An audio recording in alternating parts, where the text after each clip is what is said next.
ఇంట్లోనే ఎంతో ఈజీగా ప్రిపేర్ చేసుకునే మార్నింగ్ టైం బ్రేక్ఫాస్ట్ బన్ ఊతప్పంకి కావాల్సిన ఇంగ్రీడియంట్స్ ముందుగా ఒక బౌల్ తీసుకొని ఒక కప్పు సుజీ రవ్వ, ఒక కప్పు బియ్యం పిండి, ఒక కప్పు పెరుగు తీసుకొని కొంచెం వాటర్ యాడ్ చేసి ఇలా స్పూన్తో 2 minutes మిక్స్ చేసుకోవాలి. ఇలా మిక్స్ చేసుకున్న తర్వాత ఈ బ్యాటర్ని 10 minutes పక్కన నానబెట్టుకున్న తర్వాత ముందుగా నానబెట్టుకున్న ఈ బ్యాటర్ని తీసుకొని మిక్సీ జార్లోకి కొంచెం వాటర్ యాడ్ చేసి ఇలా మిక్సీ పట్టుకుంటే బ్యాటర్ అనేది ఈ విధంగా ఉంటుంది. దీంట్లోకి వాటర్ యాడ్ చేయొద్దు. వాటర్ యాడ్ చేస్తే బన్ దోశ అనేది రాదు కాబట్టి ఇలా తిక్కుగానే ఉండాలి. ఇంకొక బౌల్ తీసుకుని దాంట్లోకి ఆయిల్ వేసి ఆయిల్ బాగా హీట్ అయిన తర్వాత కొద్దిగా పోపు ఐటమ్స్ వేసి 1 నిమిషం ఫ్రై అయిన తర్వాత సన్నగా కట్ చేసుకున్న పచ్చిమిర్చి, ఆనియన్స్, కొత్తిమీర తరుగు వేసి 2 minutes ఇలా ఫ్రై చేసుకోవాలి. ఇలా ఫ్రై చేసుకున్న దాంట్లోకి కొద్దిగా అల్లం వెల్లుల్లి పేస్ట్ వేసి 2 minutes ఫ్రై చేసుకోవాలి. ఇలా ఫ్రై చేసుకున్న తర్వాత ఆనియన్స్ అనేది పచ్చివాసన పోయేంత వరకు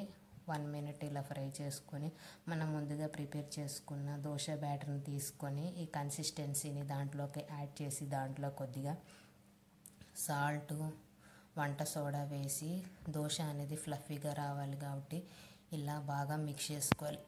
ఇలా మిక్స్ చేసుకున్న తర్వాత మనం ముందుగా తీసుకున్న బౌల్ తీసుకుని దాంట్లో కొద్దిగా ఆయిల్ వేసి ఆయిల్ బాగా హీట్ అయిన తర్వాత దోశని బన్ ఊతప్పం కాబట్టి ఇలా మందంగా దోశ బ్యాటర్ని వేసుకొని ఒక 2 minutes లో టు హై ఫ్లేమ్లో దోశని ఇలా వెనక్కి ముందుకి కలుపుతూ ఉండాలి. ఇలా కలిపితే బన్ దోశ అనేది ఇలా ఫ్లఫీగా పొంగుతుంటుంది. 2 minutes అయిన తర్వాత ఈ దోశని తీసుకొని ఒక సర్వింగ్ బౌల్లోకి తీసుకొని కొబ్బరి చట్నీతో సర్వ్ చేసుకుంటే దోశ అనేది ఎంతో టేస్టీగా ఉంటుంది. మీకు కనుక ఈ వీడియో నచ్చినట్టయితే లైక్ చేసి సబ్స్క్రైబ్ చేసుకోండి. Thank you for watching.